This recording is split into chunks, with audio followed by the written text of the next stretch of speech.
लेते हैं question number 11 कह रहा है when a ball is dropped from a height its speed increases gradually name the force which causes this change in speed. Okay students, तो ध्यान से check करिए। ये देखिए, ये कोई बॉल है, अभी तक हमने इसको ऐसे पकड़ के रखा है। अब आपको पता है ये बॉल है अगर, ठीक, तो हम अपनी मसल्स के द्वारा इस पर एक फोर्स लगा के इसको अभी हमने रोका हुआ है। आपको पता है क्यों? क्योंकि ग्रेविटेशनल फोर्स इसको नीचे खींच रहा है, तो उतना ही फोर्स मैंने लगा के रखा है तो रुका हुआ है अभी। अगर मैं ड्रॉप कर दूंगा, ड्रॉप मतलब ऐसा छोड़ दिया, ठीक, तो इसके ऊपर कौन सा फोर्स लगेगा? फोर्स ऑफ ग्रेविटी, जिसकी वजह से नीचे गिरेगा और धीरे धीरे इसकी स्पीड क्या होगी? इंक्रीज होगी। ठीक, अब ध्यान से सुनिए, जब तक मैंने इसको पकड़ के रखा था तब तक तो इस पे बैलेंस फोर्स काम कर रहे थे। ये सुनो, मान लो कि इसका कुछ ना कुछ बॉल का वेट है। अरे मान लो बॉल है या कोई ऑब्जेक्ट है, मान लो इसका कुछ वेट है, ठीक। वेट क्या होता है? जितने फोर्स से अर्थ किसी ऑब्जेक्ट को अपनी तरफ खींचती है उस फोर्स को ही हम वेट बोलते हैं। ग्रेविटेशन चैप्टर में डिटेल में पढ़ेंगे, अभी बस आप इतना समझो।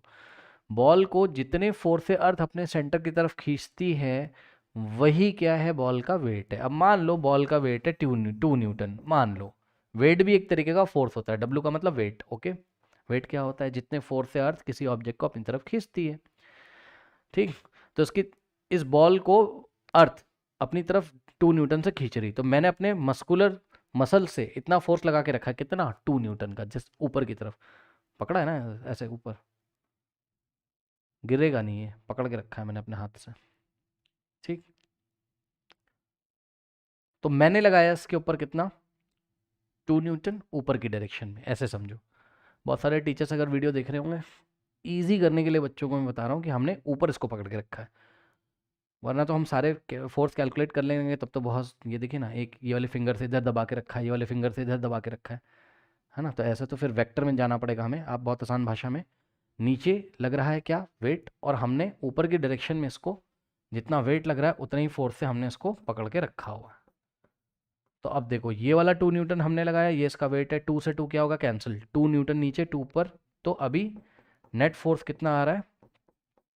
0, ठीक। 2 - 2 कितना हो गया? 0। दोनों ने एक दूसरे को कैंसिल कर दिया, इसमें से एक पॉजिटिव ले लो, एक नेगेटिव ले लो। मान लो नीचे वाला पॉजिटिव ले लिया, ऊपर वाला नेगेटिव। कोई भी पॉजिटिव कोई भी नेगेटिव ले लो, अगर ऊपर वाला पॉजिटिव ले लिया नीचे वाला नेगेटिव ले लो, ठीक, उससे फर्क नहीं पड़ता है।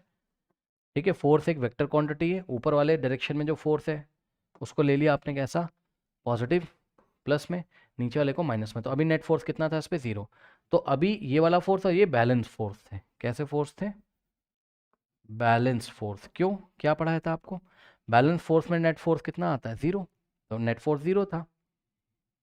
जैसे ही आप इसको ड्रॉप कर दोगे, आपका जब ड्रॉप कर दोगे तो आपका ये वाला फोर्स खत्म हो जाएगा कि नहीं हो जाएगा? खत्म हो जाएगा।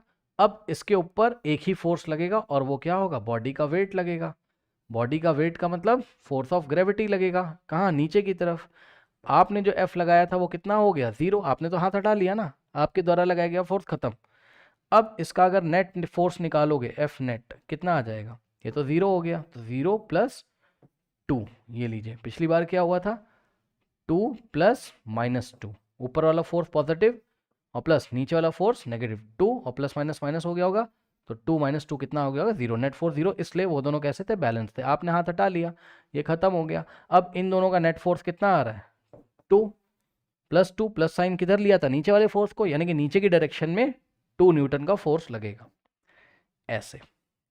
ओके, तो यही क्या है? आपका एफ नेट है, और है किसके इक्वल? फोर्स ऑफ ग्रेविटी के इक्वल है, ठीक है ना। तो अब ये किसका एग्जाम्पल है? अनबैलेंस फोर्स का। जानबूझ के बता रहा हूं कि फोर्स कौन से टाइप का है। भाई आपने आंसर लिख दिया कि फोर्स ऑफ ग्रेविटी की वजह से नीचे आता। फोर्स ऑफ ग्रेविटी क्या है? अनबैलेंस की बैलेंस? तो जवाब है अनबैलेंस फोर्स ऑफ ग्रेविटी है, क्योंकि इन दोनों का नेट कितना आ गया? कुछ ना कुछ आ गया, which is not equals to 0। और हमने क्या पढ़ा था? जब एफ नेट, जब एक बॉडी पे फोर्स लग रहा है, आप बोलोगे सर ये तो लग ही नहीं रहा है। भैया पहले तो लग रहा था, आपने हटा लिया ना, तो अब इसका मैग्नीट्यूड 0 हो गया, हम क्या करें? ठीक, तो हम तो नेट फोर्स ही निकालेंगे। तो net force is not equals to 0। जब नेट फोर्स 0 नहीं आता है तो ऐसे फोर्सेस को हम क्या बोलते हैं? Unbalanced forces. और अनबैलेंस फोर्सेस बॉडी में मोशन प्रोड्यूस कर सकते हैं। तो ये फोर्स ऑफ ग्रेविटी जो लग रहा है नीचे, जिसकी वजह से बॉडी नीचे आ रही है, वो एग्जाम्पल है अनबैलेंस फोर्स का। ओके, तो बस ये आपकी नॉलेज के लिए मैंने बताया। अब देखो क्या कह रहा है कि When a ball is dropped from a height, its speed increases gradually. Name the force which causes this change in speed. So the answer is force of gravity. Yeah, gravity is the force which causes this change in the speed of ball. Okay students. और ball की speed वगैरह कैसे बढ़ती है हम gravitation वाले chapter में detail करेंगे. ओके, नोट कर लीजिए.